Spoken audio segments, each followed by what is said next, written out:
Our second scripture reading for this morning is from the book of Jeremiah. In the days of Jeremiah, the Babylonian Empire had made Judah, Israel, into a vassal state. And later, when the leadership in Jerusalem rebelled against Babylon, they would come back and destroy Jerusalem, destroy its temple, and carry those who were not peasants, carry the elite away into exile in Babylon. Jeremiah was one of those who had spoken out forcefully for not resisting the Babylonians, for surrendering to them, and he was regarded by many as a result as a traitor. He had railed against the religious and the political leaders of his own land about how they had turned away from the ways of God, how their promises that God would continue to protect them against the Babylonians were wishful, foolish thinking. The book of Jeremiah is a book that weaves together some of the words of the prophet with other narrative material as a way for the people of Israel to wrestle with what it means to have been destroyed and carried off into exile. Does it mean that God has abandoned them? Does it mean that the Babylonian gods are superior to theirs? Does it mean that there will be no future for them as God's people? One note for those of you that like to follow along as we read, there punctuation and the parentheses that you may see if you read along are not there in the original text. Those are interpretive moves by translators, and so they may or may not assist you in understanding the text. Listen for what the Spirit may speak to us through these words. My joy is gone. Grief is upon me. My heart is sick. Hark the cry of my poor people from far and wide in the land. Is the Lord not in Zion? Is her king not in her? Why have they provoked me to anger with their images, with their foreign idols? The harvest is past, the summer is ended, and we are not saved. For the hurt of my poor people, I am hurt. I mourn, and dismay has taken hold of me. Is there no balm in Gilead? Is there no physician there? Why then has the health of my poor people not been restored? Oh, that my head were a spring of water and my eyes a fountain of tears, so that I might weep day and night for the slain of my poor people. The word of the Lord. Thanks be to God. One would have to have been asleep for the last decade or so to be unaware of the epidemic of gun violence in America. On sabbatical this summer, when I was gone in July and August, I often did not have internet connection and no access to TV, but even so, I still heard reports of the carnage that happened in that brief time. In scarcely more than a month, shootings in Gilroy, California, and El Paso, Texas, and Dayton, Ohio, and Odessa and Midland, Texas, took the lives of 44 and left 88 wounded in gun violence. The term mass shooting does not have a precise definition. Different people use different ones. But according to the Wikipedia article, there have been 297 mass shootings this year. Those shootings killed 335 people and left 1,219 wounded. And I'm quite sure those statistics are already out of date. In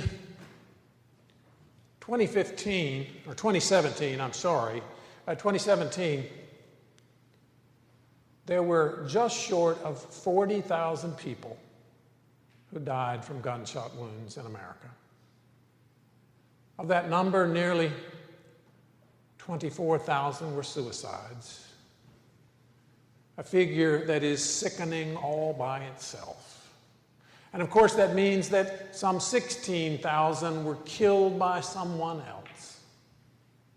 And this number alone means that over 40 people are killed every single day.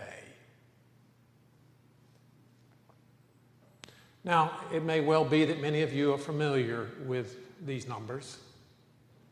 And I share them with you now, mostly to let you know why it was I think I reacted the way I did when I first read this morning's scripture from Jeremiah. Before I did those things we preachers are supposed to do when we get ready to preach, like checking on the Hebrew or the Greek, or doing word studies of important terms, or consulting various commentaries and articles, I took a quick glance at the several readings that were available for today. And as I was skimming over that passage that we read from Jeremiah, I was suddenly caught up by that last verse. Oh, that my head were a spring of water, and my eyes a fountain of tears, so that I might weep day and night for the slain of my poor people. The slain of my poor people. And every night on the news, more are added to the list. Of course, Jeremiah wasn't talking about gun violence in America, but surely he would use the very same words if he were alive today. My joy is gone.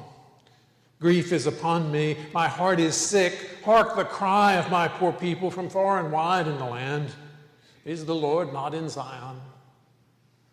For the hurt of my poor people, I am hurt. I mourn, and dismay has taken hold of me. Is there no balm in Gilead? Is there no physician there? Why then has the health of my poor people not been restored? Careful readers of Jeremiah often debate who exactly is speaking here. At times it seems to be the prophet, at other times it seems to be God. And who knows, perhaps the ambiguity is intentional, allowing us to hear both the heavy burden that prophetic ministry has laid on Jeremiah, and also to glimpse the sorrow and distress in the heart of God. Life is unraveling for people in Jeremiah's day. The Babylonians had invaded several times and finally had destroyed Jerusalem and carried most of the non-peasants off into exile. Jeremiah and others had seen it coming, had said it was coming, and not in a crystal ball magic foretelling the future sort of way that people often imagine when they hear the word prophet. No, Jeremiah and others simply knew that Judah could not go on living by lies. The priests and the false prophets and the royal entourage kept saying, oh, everything will be fine. Everything will be grand. God will protect us, they said, even as they abused the poor and totally failed to live as God's covenant people. Everything will be just fine.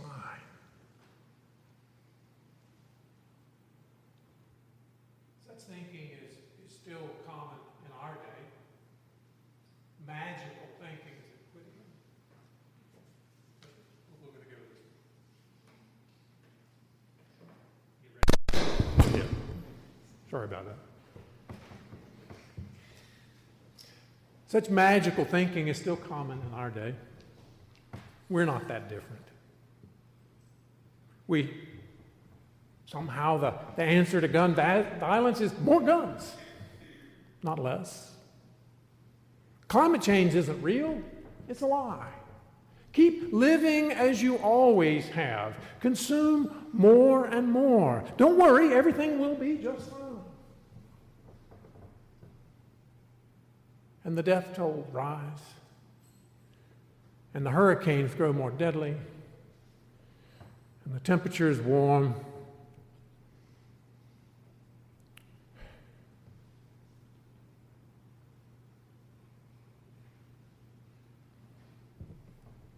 The floods grow worse and more common. I was born towards the latter stages of that post-war baby boom. It was a time when belief in progress and American ingenuity was at an all-time high. There was nothing we could not do if we simply put our minds to it. And the moon landing when I was a 12-year-old boy was a perfect example. There was nothing we couldn't do. And the optimism of those days is deeply ingrained in me and many others. And such optimism often finds the voices of those like Jeremiah to be jarring and annoying. Jeremiah was not well liked in his day. He was ignored and ridiculed, imprisoned, at one point left in an empty cistern to die. Very often, optimism prefers the voices that say, everything is going to be just fine. Double down on the Second Amendment. Keep driving SUVs and building more and more roads. Don't worry about growing income disparity. Buy more and more things. Never mind that 16% of the world's population is consuming 80% of its resources. It will be just fine. Of course, I'm a progressive. I believe in climate change. I recycle diligently. I wear my Black Lives Matter wristband. But I still don't like voices like Jeremiah's. I want my politicians to tell me how they'll fix things and make everything better, not to tell me difficult, hard truths.